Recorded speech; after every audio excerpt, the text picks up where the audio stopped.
আসসালামু আলাইকুম। আমি মোহাম্মদ জুয়েল মিয়া। আজকের ক্লাস হচ্ছে অর্থনীতি। এই করোনার সংকটকালে আমরা সবাই বাসা থেকে অনলাইনে ক্লাস করব। তোমরা জানো যে আর্টসের অর্থনীতি একটা খুবই ক্রিটিক্যাল সাবজেক্ট এবং ইম্পর্টেন্ট সাবজেক্ট। এখানে মুখস্থের কোনো বিষয় নাই। এখানে কি করতে হবে? এখানে বুঝে বুঝে ক্লাস করতে হবে এবং নিয়মিত ক্লাস করতে হবে। যেহেতু আমাদের অনলাইনে ক্লাস, তাই অনলাইনের ক্লাসটা খুবই মনোযোগ দিতে হবে। আজকে অর্থনীতির প্রথম অধ্যায়ের কিছু গুরুত্বপূর্ণ টপিকস নিয়ে আলোচনা করব। তার আগে জানতে হবে, তোমরা কি জানো যে অর্থনীতির জনককে? জানো তোমরা? না।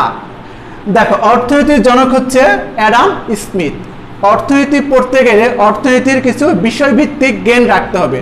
তোমাকে যদি কেউ জিজ্ঞেস করে যে অর্থনীতির জনককে, যদি তুমি সেটা না পারো, এটা লজ্জার। কেন? তুমি এই সাবজেক্টের জনকের নাম জানো না। অর্থনীতির জনক হচ্ছেন অ্যাডাম স্মিথ। এটা যদি আমরা বলতে না পারি, এটা আমাদের খুবই অসম্মানের। তাই আমরা আজকে অর্থনীতির বেসিক কিছু জানবো। যেমন, তোমরা কি জানো যে অর্থনীতির জনককে? বলো তো দেখি। গুড। অর্থনীতির জনক হচ্ছেন কে? Adam Smith. এই তো অ্যাডাম স্মিথ। অর্থনীতির জনককে অ্যাডাম স্মিথ। এটা তোমরা খাতায় সঙ্গে সঙ্গে লিখে নাও। অর্থনীতির জনককে অ্যাডাম স্মিথ। আমরা জানলাম যে অর্থনীতির জনক হচ্ছেন অ্যাডাম স্মিথ।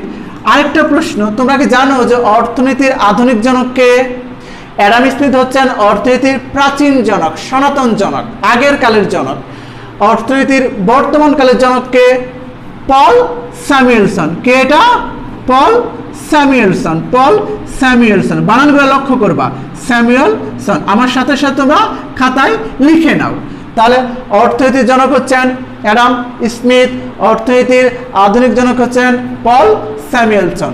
এখন অ্যাডাম স্মিথের একটা বিখ্যাত গ্রন্থ আছে, যেটা তোমাদের অনার্সে কাজে লাগবে, ভবিষ্যতে চাকরির পরীক্ষায় কাজে লাগবে, আজীবন কাজে লাগবে। অ্যাডাম স্মিথের একটা কি বিখ্যাত গ্রন্থ আছে, সেটা নাম কি? The wealth of nation. এটা আমার সাথে সাথে লিখে নাও। WEALTH, wealth of nation. NATIONS, the wealth of nation. এটা কার? অ্যাডাম স্মিথের বিখ্যাত গ্রন্থ, যেখানে তিনি এই ইকোনমিক্সের বিশাল তত্ত্ব নিয়ে গবেষণার উল্লেখ করেছেন। The wealth of nation. আমরা যদি প্রশ্ন করি অ্যাডাম স্মিথের বিখ্যাত গ্রন্থ কি, তখন আমরা বলতে পারবো না? ইয়েস, বলতে পারবো। অ্যাডাম স্মিথের বিখ্যাত গ্রন্থ হচ্ছে দ্য ওয়েলথ অফ নেশন। যদি প্রশ্ন করি দ্য ওয়েলথ অফ নেশন কত সালে প্রকাশ পায়, তবে কি 1976 সালে। কত সালে? 1976 সালে। এখন আমি আবার রিপিট করছি, অর্থনীতির জনক হচ্ছেন অ্যাডাম স্মিথ। অর্থনীতির জনককে? Adam Smith. অর্থনীতির আধুনিক জনককে? পল স্যামুয়েলসন। অ্যাডাম স্মিথের বিখ্যাত গ্রন্থ কি? The wealth of Nations. Wealth of nation কত সালে প্রকাশ পায়? 1976 সালে। তার মানে আমাকে যদি কেউ প্রশ্ন করে অর্থনীতির জনককে, আমি কি বলবো? অ্যাডাম স্মিথ বলবো না পল স্যামুয়েলসন বলবো? ইয়েস, আমি বলবো অ্যাডাম স্মিথ। যদি আমাকে প্রশ্ন করে অর্থনীতির আধুনিক জনককে, তখন আমি কি বলবো? পল স্যামুয়েলসন। কি বলবো? পল স্যামুয়েলসন। এখন আসে আরো কিছু টপিকস। অর্থনীতিতে সবচেয়ে জনপ্রিয় সংজ্ঞা কে প্রদান করেছেন? প্রশ্ন আসতে পারে, অর্থনীতিতে সবচেয়ে জনপ্রিয় সংজ্ঞা কে প্রদান করেছেন? আমার সাথে সাথে তোমরা লিখে নাও, অর্থনীতিতে সবচেয়ে জনপ্রিয় সংজ্ঞা কে প্রদান করেছেন? এল রবিন্স। কে প্রদান করেছেন? এল রবিন্স। ROBINS, এল রবিন্স। যদি প্রশ্ন করি অর্থনীতিতে সবচেয়ে জনপ্রিয় সংজ্ঞা কে দিয়েছেন? এল রবিন্স। বিষয়টা ক্লিয়ার? ওকে। আমরা আজকের কিছু টপিকস নিয়ে আলোচনা করব। যে এই যে টপিকসগুলো আমি লিখেছি, তোমরা খাতায় লিখে নাও। প্রথমত হচ্ছে চাহিদা। আমরা অর্থনীতির মূল ব্যাখ্যা হচ্ছে অভাব এবং চাহিদা নিয়ে। যদি পৃথিবীতে অভাব না থাকতো, তাহলে অর্থনীতির জন্ম হতো না। অভাব আছে বলেই অর্থনীতির জন্ম হয়েছে। আমরা চাহিদা, যোগান, সুযোগ ব্যয়, ব্যষ্টিক অর্থনীতি, সামষ্টিক অর্থনীতি, এই সংক্ষিপ্ত টপিকস নিয়ে, তাহলে আমরা চাহিদা, যোগান, সুযোগ ব্যয় ব্যষ্টিক অর্থনীতি, সামষ্টিক অর্থনীতি, এই দুইটা নিয়ে এই কয়েকটা নিয়ে আমরা আলোচনা করব। আমি আবার মনে করাই দিচ্ছি, অর্থনীতির জনককে অ্যাডাম স্মিথ, গুড। অর্থনীতির আধুনিক জনককে পল স্যামুয়েলসন। অর্থনীতির অ্যাডাম স্মিথের বিখ্যাত গ্রন্থ কি? The wealth of Nations. The wealth of Nations কত সালে প্রকাশ পায়? 1976 সালে। অর্থনীতির আধুনিক অর্থনীতির সবচেয়ে জনপ্রিয় সংজ্ঞা কে প্রদান করেছেন? এল রবিন্স। আপাতত এইগুলা মনে রাখতে হবে, এটা হচ্ছে ইকোনমিক্সের জন্মের কথা। এখন আমরা যেটা নিয়ে আলোচনা করব, চাহিদা, যোগান, সুযোগ ব্যয়, ব্যষ্টিক অর্থনীতি, সামষ্টিক অর্থনীতি, এই কয়েকটা নিয়ে আমরা আলোচনা করব। সর্বপ্রথম আমরা আলোচনা করব চাহিদা নিয়ে। তোমরা কি জানো, বলতে পারবা চাহিদা কাকে বলে? চাহিদা কাকে বলে বলো তো দেখি, বলো তো দেখি। হ্যাঁ, চাহিদা হয়েছে কিছুটা। চাহিদা হচ্ছে কোনো কিছু পাওয়ার আকাঙ্ক্ষাকে বোঝায়। আমি একটা আপেল খেতে চাইলাম, এটাও চাহিদা। আমি একটা আইফোন মোবাইল কিনবো, এটাও চাহিদা। আমি একটা প্রাইভেট গাড়ি কিনবো, এটাও চাহিদা। আমি একটা বাড়ি করব, এটাও চাহিদা। তবে কি জানো, ইকোনমিক্সে অর্থনীতিতে এটার কোনো ভ্যালু নাই, এটার কোনো দাম নাই। অর্থনীতিতে চাহিদা বলতে কোনো কিছু পাওয়ার পেছনে প্রয়োজনীয় অর্থ ব্যয় করার সামর্থ্য ও ইচ্ছা থাকাকে চাহিদা বলে। তোমরা লিখে নাও, আমার সঙ্গে সঙ্গে লিখে নাও। অর্থনীতিতে চাহিদা বলতে কোনো কিছু পাওয়ার পেছনে প্রয়োজনীয় অর্থ ব্যয় করার সামর্থ্য ও ইচ্ছা থাকাকে চাহিদা বলে। তোমরা আরেকটা বিষয় মনে রাখবা, চাহিদা হতে হলে তিনটা বিষয় থাকতে হবে। কয়টা বিষয় থাকতে হবে? তিনটা বিষয়। কয়টা বিষয়? তিনটা বিষয়। প্রথমত, চাহিদা হতে হলে আকাঙ্ক্ষা থাকতে হবে, আকাঙ্ক্ষা থাকতে হবে। দ্বিতীয়ত, সামর্থ্য থাকতে হবে। কি থাকতে হবে? সামর্থ্য। তৃতীয়ত, অর্থব্যয়ের মন মানসিকতা থাকতে হবে। অর্থব্যয়ের মন মানসিকতা থাকতে হবে। তিনটা বিষয় থাকতে হবে। আমি উদাহরণ দিব। আগে বলো, চাহিদা কাকে বলে? চাহিদা বলতে কোনো কিছু পাওয়ার পেছনে প্রয়োজনীয় অর্থ ব্যয় করার সামর্থ্য ও ইচ্ছা থাকাকে চাহিদা বলে। চাহিদা বলতে কোনো কিছু পাওয়ার পেছনে প্রয়োজনীয় অর্থ ব্যয় করার সামর্থ্য ও ইচ্ছা থাকাকে চাহিদা বলে। যেমন একজন ভিক্ষুক প্রতিদিন 7 তলা বাড়ির নিচ দিয়ে যায় আর এভাবে তাকায়, বাড়িটা কি সুন্দর, আমি যদি বাড়িটা করতে পারতাম। ভিক্ষুকের আকাঙ্ক্ষা আছে, কত টাকা ব্যয় হবে সেটা করার মন মানসিকতা আছে, কিন্তু তার সামর্থ্য নাই। এটা কি চাহিদা হবে? না। চাহিদা হতে হলে এই তিনটা বিষয় থাকতে হবে: আকাঙ্ক্ষা, সামর্থ্য, অর্থব্যয়ের মন মানসিকতা। ভিক্ষুকের 7 তলা বাড়ি করার আকাঙ্ক্ষা আছে, কত টাকা লাগবে ব্যয় করতে ইচ্ছা পোষণ করছে, কিন্তু তার সামর্থ্য নাই, অতএব এটা চাহিদা হবে না। আবার একজন কৃপণ লোক আপেলের দোকানে যা বলতেছে, ভাই আপেল কত করে কেজি? আপেল দোকানদার বলতেছে 150 টাকা কেজি। কৃপণ লোক বলতেছে 150 টাকা, এত টাকা না, এত টাকা দিয়ে আমি কিনবো না। তার মানে দেখো, এই কৃপণ লোকের আকাঙ্ক্ষা আছে, সামর্থ্য আছে, অর্থ ব্যয় করার মন মানসিকতা নাই, এটাও চাহিদা হবে না। আশা করি তোমরা উদাহরণ দিয়ে বুঝতে পারছো না? ওকে, এখন আবার বলি, চাহিদা বলতে কি বুঝো? সাধারণত চাহিদা বলতে কোনো কিছু পাওয়ার পেছনে প্রয়োজনীয় অর্থ ব্যয় করার মন মানসিকতাকে চাহিদা বলে। এটা হচ্ছে চাহিদা। তাহলে চাহিদা হতে হলে কয়টা বিষয় থাকতে হবে? তিনটা বিষয়: আকাঙ্ক্ষা, সামর্থ্য, অর্থব্যয়ের মন মানসিকতা। আকাঙ্ক্ষা, সামর্থ্য, অর্থব্যয়ের মন মানসিকতা গেল চাহিদা। আমরা এখন কথা বলবো যোগান নিয়ে। কি নিয়ে? যোগান নিয়ে। তোমরা কি জানো যোগান বলতে কি বোঝায়? যোগানের আরেক নাম হচ্ছে সরবরাহ, সাপ্লাই দেওয়া। সাপ্লাইয়ের বাংলাটা হচ্ছে যোগান। তার কি বলতে? যোগান। যোগান বলতে সাধারণত যোগান বলতে একটি নির্দিষ্ট সময়ে নির্দিষ্ট বাজারে কোনো ব্যক্তি কোনো দ্রব্য বিক্রয় করার জন্য প্রস্তুত থাকাকে যোগান বলে। কি বলেছি? সাধারণত যোগান বলতে একজন ব্যক্তি কোন নির্দিষ্ট বাজারে নির্দিষ্ট স্থানে নির্দিষ্ট পণ্য বিক্রয় করার জন্য প্রস্তুত থাকাকে যোগান বলে। মনে করো তুমি হাটে মাছ বিক্রি করবা। কি বিক্রি করবা? মাছ বিক্রি করবা। তাহলে তোমাকে বাজারটা কোন সময়, সকালে না বিকালে? যদি সকালে হয় সকালে যেতে হবে। মাছের বাজারটা কোন এলাকায়, কোন এরিয়ায় মাছের বাজারটা বসে? নাকি কলা যেখানে বিক্রি করে সেখানে যাবা? নো, তুমি কোথায় যাবা? নির্দিষ্ট স্থানে যেখানে মাছ বিক্রি হয়, নির্দিষ্ট স্থানে। এবং বিক্রি করার জন্য তোমাকে প্রস্তুত থাকতে হবে। কিভাবে? মাছ সামনে নিয়ে তোমাকে বসে থাকতে হবে। তুমি যদি মাছ রাইখা সারা বাজার বেরাও তাহলে কি তোমার মাছ বিক্রি হবে? নো, বিক্রি হবে না। তার মানে হচ্ছে একজন ব্যক্তি নির্দিষ্ট জায়গায় নির্দিষ্ট সময়ে নির্দিষ্ট পণ্য বিক্রয় করার জন্য প্রস্তুত থাকাকে যোগান বলে। চাহিদা গেল, যোগান গেল। আশা করি দুইটা বিষয় বুঝতে পারছো। এখন চলে আসো সুযোগ ব্যয়। What do mean by opportunity cost? Opportunity cost বলতে দ্যাট মিনস সুযোগ ব্যয়। সুযোগ ব্যয়ের ইংরেজি প্রতিশব্দ হচ্ছে অপরচুনিটি কস্ট। সুযোগ ব্যয় বলতে কি বুঝো বলো তো দেখি, কেউ কারো কোনো ধারণা আছে? নো। সুযোগ ব্যয় সাধারণত কোনো একটি দ্রব্যের অতিরিক্ত দ্রব্যের উৎপাদন পাওয়ার জন্য অন্য দ্রব্যের উৎপাদন যতটুকু ছেড়ে দিতে হয় সেই ছেড়ে দেওয়ার পরিমাণই হলো সুযোগ ব্যয়। কি বলেছি? সাধারণত কোনো একটি দ্রব্যের অতিরিক্ত উৎপাদন পাওয়ার জন্য যতটুকু ছেড়ে দিতে হয় সেই ছেড়ে দেওয়ার পরিমাণই হলো সুযোগ ব্যয়। আমি বুঝিনি তাই তো? উদাহরণ দিই। মনে করো এক খণ্ড জমি, এটা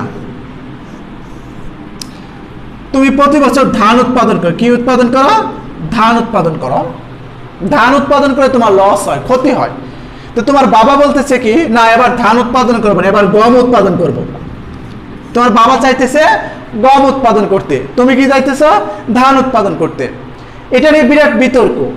একটা বিষয় সিদ্ধান্ত আসলো, না জমিটাকে কিছু ভাগ করা, কিছুটা ধান কিছু সবজি, গম না কিছু সবজি।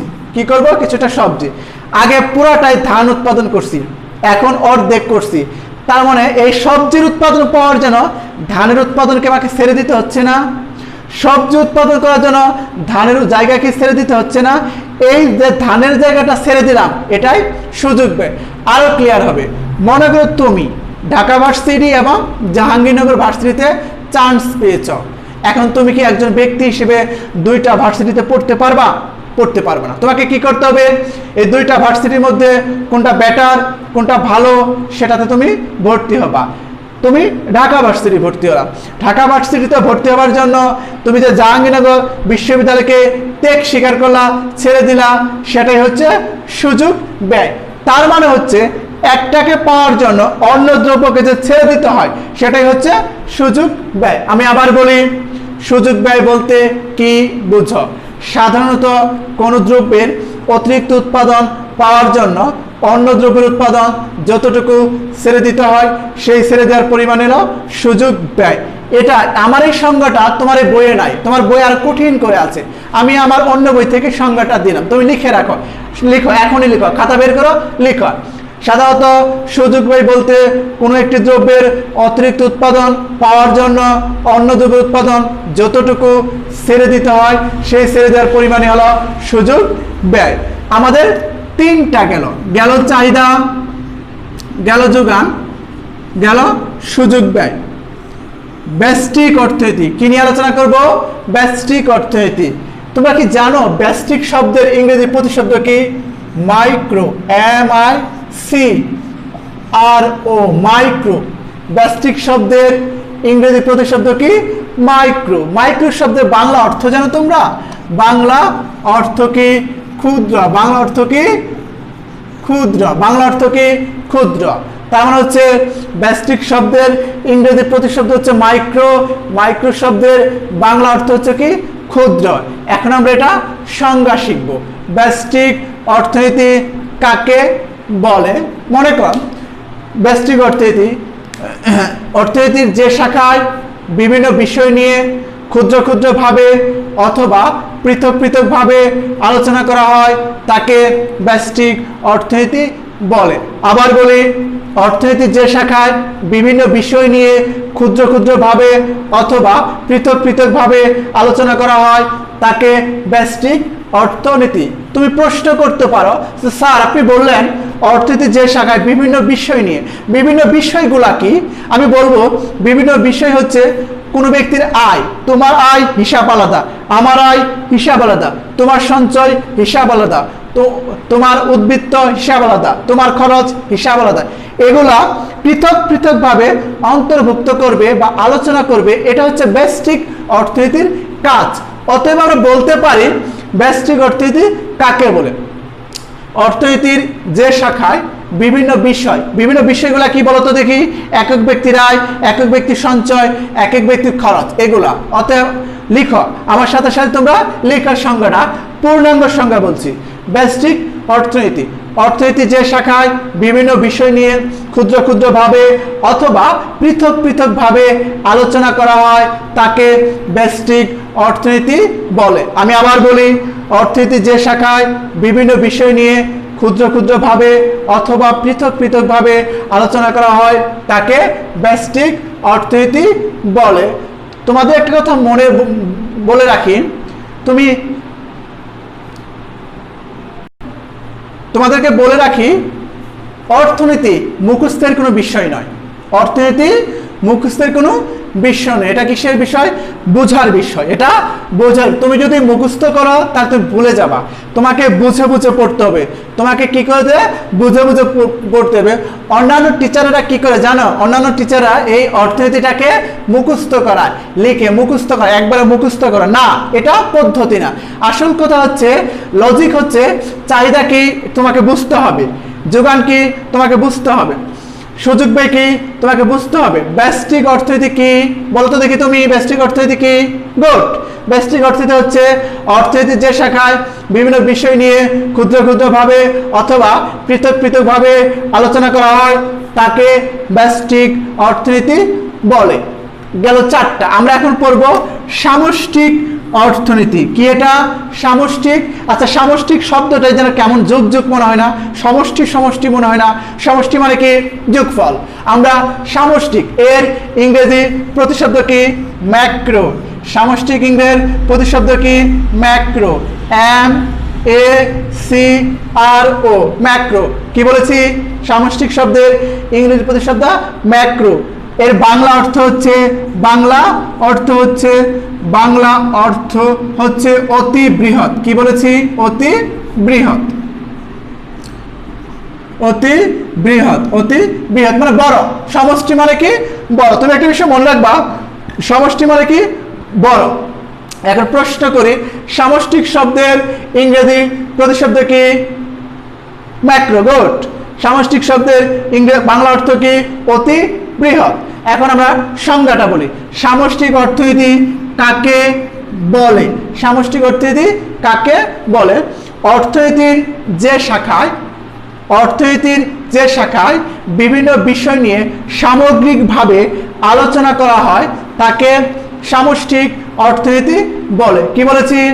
অর্থনীতির যে শাখায় বিভিন্ন বিষয় নিয়ে সামগ্রিকভাবে আলোচনা করা হয় তাকে সামষ্টিক অর্থনীতি বলে। তুমি একটা বিষয় খেয়াল করেছো? ব্যষ্টিকের সংজ্ঞা সামষ্টিকের সংজ্ঞা মিল আছে, একটা জায়গায় পার্থক্য। ব্যষ্টিক অর্থনীতি ক্ষুদ্র ক্ষুদ্র ভাবে আলোচনা করে, সামষ্টিক অর্থনীতি সবার একসাথে আলোচনা করে। যেমন একক ব্যক্তির আয়, একক ব্যক্তির সঞ্চয়, সবকিছু একসাথে নিয়ে আলোচনা করবে। আজকের আমাদের ক্লাসে অর্থনীতির, আমি আবার একটু বলি, অর্থনীতির জনককে? Adam Smith. গুড। অর্থনীতির আধুনিক জনককে? পল স্যামুয়েলসন। পল স্যামুয়েলসন। অ্যাডাম স্মিথের বিখ্যাত গ্রন্থ কি? The wealth of Nations. The wealth of nation. The wealth of nation কত সালে প্রকাশ পায়? 1976 সালে। আমরা কি বলেছি? 1976 সালে। অর্থনীতিতে সবচেয়ে জনপ্রিয় সংজ্ঞা কে দিয়েছেন? এল রবিন্স। কে দিয়েছেন? এল রবিন্স। প্রশ্ন করতে পারো স্যার এল এর পূর্ণরূপ কি? আমি বলতে পারি লুথার। এল এর পূর্ণরূপ কি? লুথার। LUTHER। ER, এটা হচ্ছে লুথার রবিনস। এটা গেল। তারপর আমরা বলেছি চাহিদা কাকে বলে, যোগান কাকে বলে, সুযোগ ব্যয় কাকে বলে, ব্যষ্টিক অর্থনীতি কি, সামষ্টিক অর্থনীতি কি। তাহলে আমরা কি নিয়ে আলোচনা করলাম? অর্থনীতির এই বিষয়। চাহিদা কাকে বলে আমরা আবার একটু বলি, সাধারণত কোনো কিছু পাওয়ার আকাঙ্ক্ষাকে চাহিদা বলে। যোগান কাকে বলে? একটি নির্দিষ্ট সময়ে কোনো ব্যক্তি নির্দিষ্ট বাজারে নির্দিষ্ট পণ্য বিক্রয় করার জন্য প্রস্তুত থাকাকে যোগান বলে। সুযোগ ব্যয় কাকে বলে? কোনো একটি দ্রব্যের অতিরিক্ত উৎপাদন পাওয়ার জন্য অন্য দ্রব্যের উৎপাদন যতটুকু ছেড়ে দিতে হয় সেই ছেড়ে দেওয়ার পরিমাণই হলো সুযোগ ব্যয়। ব্যষ্টিক অর্থনীতি কাকে বলে? অর্থনীতির যে শাখায় বিভিন্ন বিষয় নিয়ে ক্ষুদ্র ক্ষুদ্রভাবে অথবা পৃথক পৃথকভাবে আলোচনা করা হয় তাকে ব্যষ্টিক অর্থনীতি বলে। সামষ্টিক অর্থনীতি কাকে বলে? অর্থনীতির যে শাখায় অর্থনৈতিক বিষয়ক সামগ্রিকভাবে আলোচনা করা হয় তাকে সামষ্টিক অর্থনীতি বলে। আমাদের আজকের এই ক্লাসে আমরা জানলাম অর্থনীতির জনককে, তিনি তার গ্রন্থ কি, অর্থনীতির আধুনিক জনককে, এবং 5টি প্রশ্ন। কয়টি প্রশ্ন? যা গুরুত্বপূর্ণ, খুবই প্রত্যেকটি গুরুত্বপূর্ণ। আশা করি তোমরা ক্লাসটা বুঝতে পেরেছো। একটা কথা মনে রাখবা, আমাদের এই ক্লাস প্রত্যেকটা ক্লাস কন্টিনিউ করতে হবে। একটা ক্লাস করবা, পরে 2টা করবা, তুমি ইকোনমিক্স বুঝবা না। ইকোনমিক্স বুঝতে হলে তোমাকে নিয়মিত ক্লাস করতে হবে, নিয়মিত আমাদের কি ফলো করতে হবে। আমরা আশা করি তোমরা এই ক্লাসটা সুন্দরভাবে বুঝতে পেরেছো এবং আগামী ক্লাসের জন্য অপেক্ষা করবো। এই বলে আমি শেষ করছি। আসসালামু আলাইকুম।